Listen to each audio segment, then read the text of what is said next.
Hello, Eyal. How are you today? Welcome to Rock Talks. Thanks, man. Thank you for having me. I'm good. How are you? I'm pretty good. Excited about this chat with you and the upcoming Daath album, the first one in 14 years, I think, 13, something like that. I mean, yeah, the last one came out in 2010. So yeah, Yeah, 14 years. Yeah, a long time ago. yeah, it's Right. been a while. Let's get right into the new stuff. So far, we got the chance to hear a few singles. And the first thing that came to my mind was that these new Daath tunes make the old Daath sound like child's game. So this new chapter of the band is like a huge upgrade in pretty much every sense. Yeah. So my question is, what did it take to accomplish this new sound? Well, first of all, you're not the only person to have said that. Monty Connor, our old A&R guy from the Roadrunner days, Yeah. we're still close, and I was Cool. showing him the stuff before it was finished because I really trust his input, and Of he course. said this makes your old stuff sound like kindergarten. So but that was the goal. That was the goal. Because I think that a band having a reunion after a long time, um, especially a band that wasn't that big. I mean, we have fans, but we were never huge. So it's not like Tool disappearing for a long time or Meshuggah or something like the so you have to come back strong, but also we've all seen reunions with bands that are loved where people don't like it's not that it's bad, it's just that it doesn't it's not great, and it makes the fans sad. And I felt like the only way that I can justify everything that goes into making an album, because it's a lot, and to like devote my time of my life to this again, is if we're going to make it the best thing we've ever done, not but by a lot. Like, it has to be a lot better than it was before, and it has to be everything that I wished that I could do back before but couldn't do. And that that's like in every category, from the lineup to the writing process to the quality of the songs to the production. Like, everything just had to be the best it could possibly be, and then the best in our entire discography, or I was going to just uh never release it, just not put it out. Well, mission accomplished. Well Thank done. you. Thank you. I So mean, how long look, did it take to achieve all this?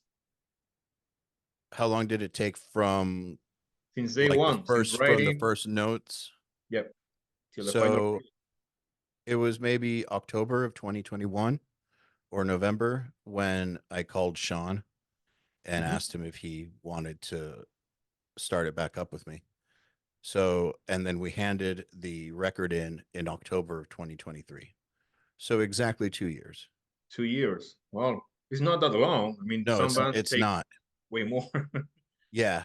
Well, I mean, here's the thing: is like everybody we worked with are total pros, and at the very top of their game, and we we know how to work quickly. It's just uh if I think if you prioritize your time properly and you have a good system, you can get a lot done in a small Right. period of time. But 2 years is a long time if you're spending the time properly.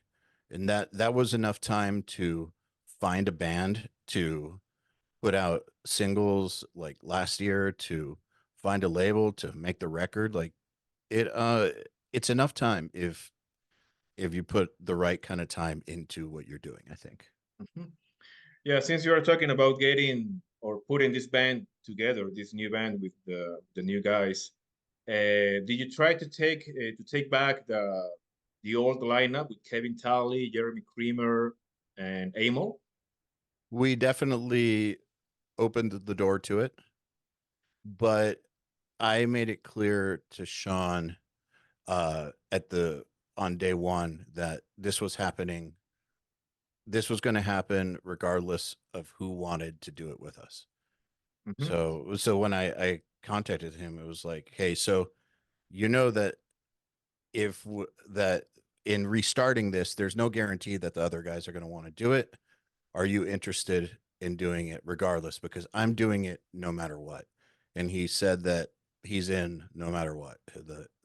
He's been waiting. He's been waiting for this call for 13 years. So we opened the door and it just didn't happen for whatever reason. And look, there's a reason we went on hiatus, right? Like happy bands don't break up. Happy bands don't go on hiatus.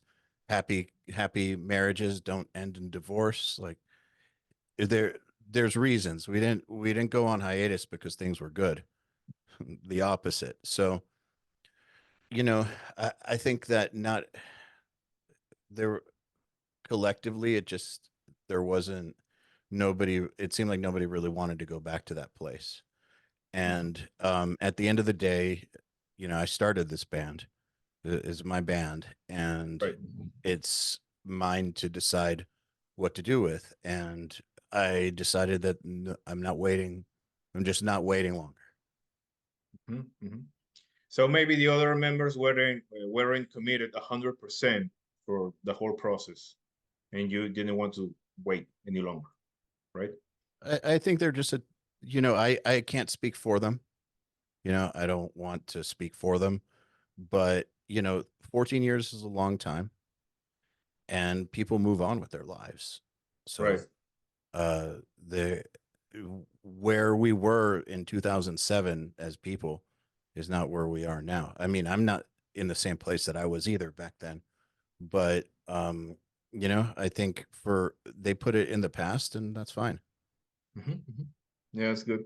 Yeah, I got the chance to interview Jeremy Creamer, I would say 2 or maybe 3 years ago already. And we talked about that. And I asked him, hey, man, what's going on with that? And he told me, yeah, we're in the talks. We are talking about coming back, but it takes time. Everybody's busy. Everybody has different projects. So I can't guarantee that we are coming back all together. So yeah, sure enough, there is a new lineup. So yeah, that kind of confirms what you said. The door was open. You guys were trying to make this happen, but you know what? This happens to bands all the time. It I mean, does. yeah, the lineup changes are more common and regular than bands that stay together for 20 or 30 or even 10 years. I mean, nobody make it. Totally, man. And Yeah, I understand as a fan that fans don't always like it. Sometimes they right. do, but sometimes they don't. Like I remember when I was young and Megadeth was one of my favorite bands on earth, and Marty Friedman left. Hmm. I had a hard time with that. I had a hard time with it. Even though everyone who came after him was also great. Uh, it's because I was at a certain age when I heard Countdown to Extinction and Rest in Right. Peace, and it had an effect on my life that that it was hard for me to see them any other way. Right. And so I understand fans feeling that way. However, on the other side of that, what's the band leader supposed to do? Just not not do the band because someone doesn't want to do it with them or it didn't work? Like just because it didn't work with some person, they're supposed to quit or like just stop? Like, Hmm. doesn't make any sense. All right. Yeah. Me as a fan, I was kind of bummed that Kevin Talley wasn't coming back. But then when I found out that Cream the drummer, I was like, whoa, that's a great another upgrade. I mean, to the line. I mean, both are great, but Cream is like from other universe. I mean, that guy is one of the best drummers in the industry. So My question is, do you think there's gonna be a scheduled trouble with Cream since he plays in Septic Flesh at the same time? Problem? No. Conflict? Yes. Obviously, there's going to be, and we'll figure it out. We've talked about this. We have really good communication between us. And Good. when Krim joined, this was one of the first conversations that we had. Uh, Sean and I told him that, look, our priority here is we want to keep making music with you. So we understand you have septic flesh and we're never going to put any pressure on you about that. Like, we get it. I have URM. Like, everybody in the band has something going on. We're not going to ever pressure you to like mess things up with septic flesh. All we want is to keep making music with you because the music we make together is great. If something comes up where there's a tour and septic flesh has a tour or whatever, communicate about it and figure it out. Mhm. So you actually got a touring plan for this year already for that? Working on it. Working on touring for later this year and next year. Oh, cool, cool. So you will be you guys will be opening for maybe a bigger band out there? I hope. Mhm. Oh, hey, Metallica, if you want to take us, That could happen. Remember the days when Lamb of God and Yeah, Gojira and all those bands opened for Metallica like 10 years ago, I think. yeah, of course. Yeah, I'm yeah, serious. yeah, yeah, could happen. Yeah, sure. Lars, if you want to take us, we're here. Anytime. Yeah, let's do it, Lars. Come on. All right, so it took you 2 years to get to the final product, right? The album, since the Yep. first, no, the pre-production till the final mixing and everything. But my question is, what there was any interest to bring Daath back to life in those other 11 years before? Yeah, I tried a few times and it just didn't work. When exactly? What year? When I mean, I tried in 2011, 2012, 2013, 2020. I tried a bunch of times. And what That's happened? why by 2022, Mm, 2021, by 21, I I just got it. decided, look, we're not getting younger. I've tried this several times. What's different now is I'm going to do this regardless of who's doing it with me. Yeah, yeah, Um, gotcha. and because I'm not going to try and not do it because of anybody else. Like, sick of this. So you tried really hard, so nobody can say that you have no patience. I mean, people can say that if they want. No, it would make no sense. I mean, you tried. I mean, if you try 4 times before making your decision, I'm gonna do this regardless, whoever is with me. I mean, that means that you really wanted to do it, but that's life. Sometimes you gotta move on, and whoever is right to your side, I mean, welcome. You gotta move forward, right? Yeah, man. Like, look, everyone has the right to not take part in something. That's totally fine. Cool. Yeah, Yeah. Like, I'd rather work with people who want to do it, totally. Yeah, obviously. So, I agree.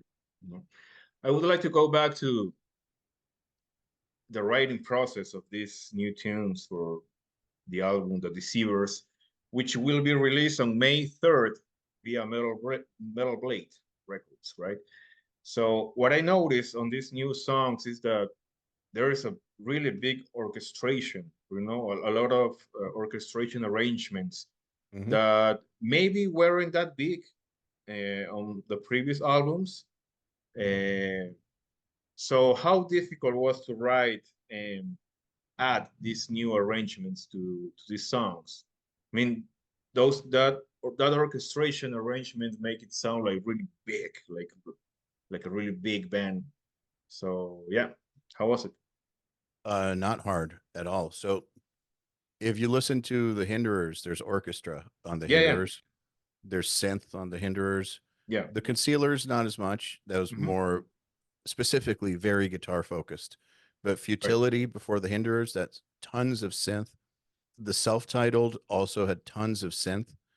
Um, and all of those albums have lots of layers. Even the Concealers, which is very focused, has songs and parts with a ton of layers. So the way that I write music has always lent itself to being orchestral. There's lots of parts through all the entire discography. If you were to orchestrate it, it would work for orchestra on its own. So that's always been a part of my style, and I've always wanted to have this much orchestration in it because it seems like a very organic thing. Um, 1 second, so please. Gotta go no, back. no One problem. second, please. We're back. You were saying? Yeah, so we've had extra layers throughout our entire discography. Like we've had Mhm. orchestra before, we've had lots of synth before, and I've always written in a very layered fashion because I think orchestrally, like I think more like a composer most of the time. So if even with the older music, if you were to orchestrate it, it would sound orchestral, uh, as opposed to a lot of metal where you have the band and then an orchestra glued on top of it.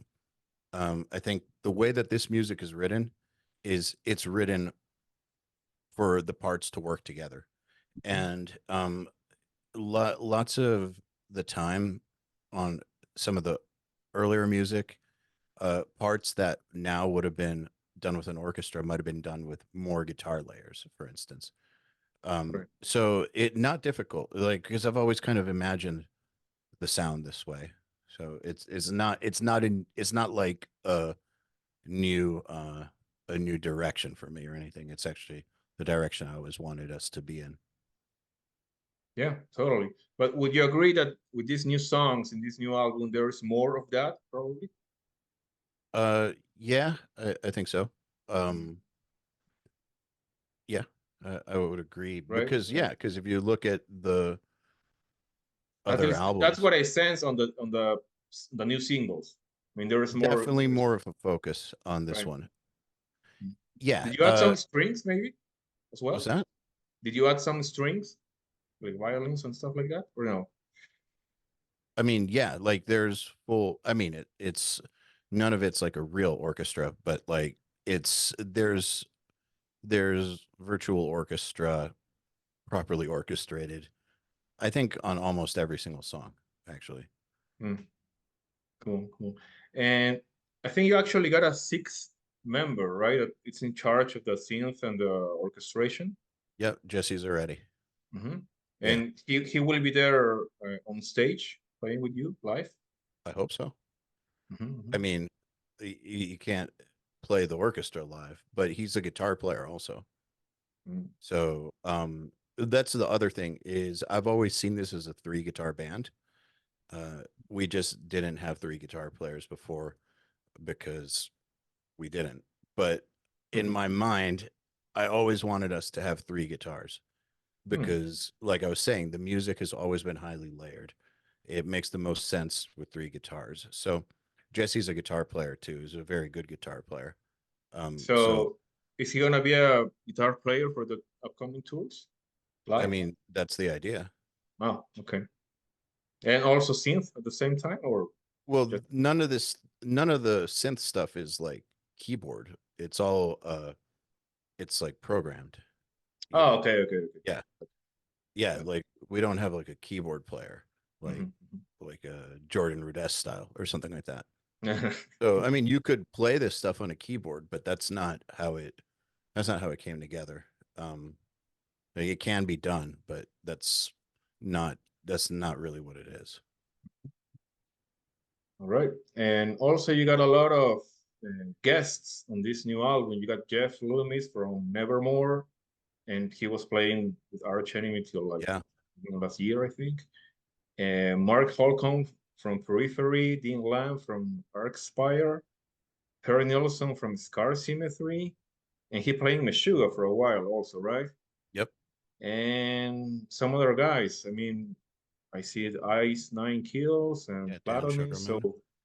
a lot of guests. That's again, was it difficult to get all these people to contribute to the Daath sound in this new album? No, all I had to do was ask. I mean, we're friends with all of them, and I've worked with all of them, almost all of them, somehow at some point. Um, Mhm. whether it was a musical collaboration or it was through Nail the Mix or Riff Hard, like I've worked with everybody at some point, or just as a podcast guest. And so we're all friends, and surprisingly to me, a whole lot of them are Daath fans from back in the day. So they were happy to. So all I had to do was ask, and they were happy to do it. And for me, the biggest thing about the collaborations was that I didn't want it to sound like some weird collaboration, like where you have somebody who doesn't fit. Like we wanted to make sure that it fit the songs perfectly. So I worked closely with them to make sure that what we gave them to solo over was something that was very appropriate for their style, and something that they would have a lot of fun working with, and that would really fit what we do. So you send them the tracks and they add the guitar solos, but it's just like, you were working like with through email, right? Or in the studio? Yeah, no, no, through email. Hmm. Yeah, Yeah, it was sent them. We had conversations about it. They basically, I asked them a few questions like, what are like your three solos that you're the proudest of? Not that are the most popular, just that you personally right. are the, if you were, to show to your grandkids, what would be the three? Mhm. And then also, what's like the your like dream scenario for doing a solo? Like what musically? Like what would get you excited? Like what do you love to solo over? And we had those conversations, and then I kept that in mind. So either if we already had parts like that, like they described, then I would give them that option. Or if we didn't, I'd try to create something that not create it like in an inorganic way, but like I'd keep that in mind and try to give them something that matched what they requested, so that what they came up with was very organic. Mhm. So So it like was for more like a instance, natural process for you. yes. So like Jeff Loomis, for instance, he said that he doesn't want to do very many more guest solos anymore, because it's weird. Like you're playing over somebody else's music. It's not his band. Mhm. And like sometimes it feels like he's just given some like random part to just throw a solo over.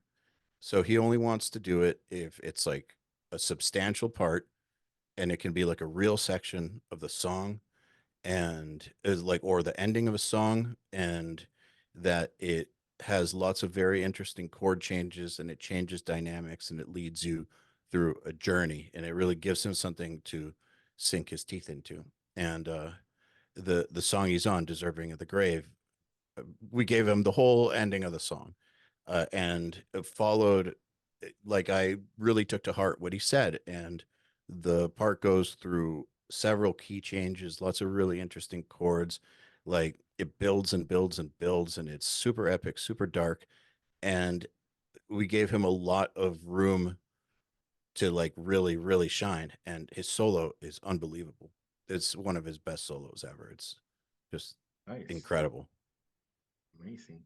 So you guys played Ozzfest in 2007, right? Mhm.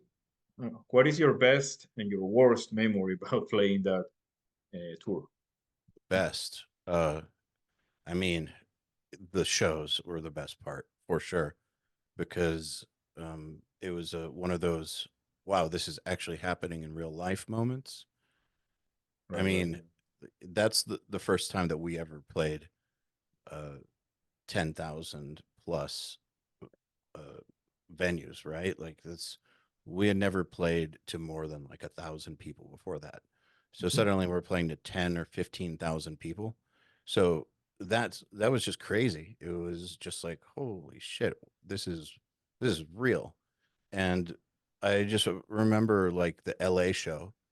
Um, San Bernardino that it was the biggest show. It was like 15, 16 or 17,000 people. And Was that the they were, second stage? yeah, Hmm, but the second stage was huge. was Uh huge. huge. Like And an arena, pretty much. yeah, like it was enormous. And the crowd, it was like Mad Max out there. They were setting fires, like they were going crazy, like climbing on things. Like I remember they did take down an entire tower of something, which is like, it was, watching it happen from the stage was really it was just a spectacle. I did not want to be in that crowd, but it was cool. And the worst, I think the worst was when our first bus driver threatened to drive the vehicle off of a mountain. What the When hell? we were crossing the Rockies, we had to remove him. So yeah, that was probably the worst, was thinking that we were going to get driven off a cliff And why did he say that? because he was crazy. Well, I mean, we're probably assholes or something, but he had the bus company that we were with, the first one, had a really bad reputation, but it's all we could afford. Mm, And I think that they got a driver who didn't understand being a driver. So he, like, they didn't get him hotel rooms. You're supposed to get a driver hotel rooms. So, you get to the show, then they go to the hotel and they sleep right, right. like a full night, and they Hmm. come back at night. But he wasn't doing it. He wouldn't do that. And so we tried to get him a room, and he got insulted by it. He would sleep in the vehicle, but this wasn't like a tour bus. Like, this was like an airport shuttle. Mm, So there was no like compartment for him to sleep in. right. So all day at Ozzfest, with us like coming in and out, and like people coming in and out, and he was trying to sleep. He'd get like no sleep and then have to drive all night, and his mental state was deteriorating. And I think that the employer didn't tell him the nature of the job. And yeah, one thing led to another, and he threatened to drive us off a cliff. So we left him in the middle of nowhere. Oh, really? Oh Yeah, my God.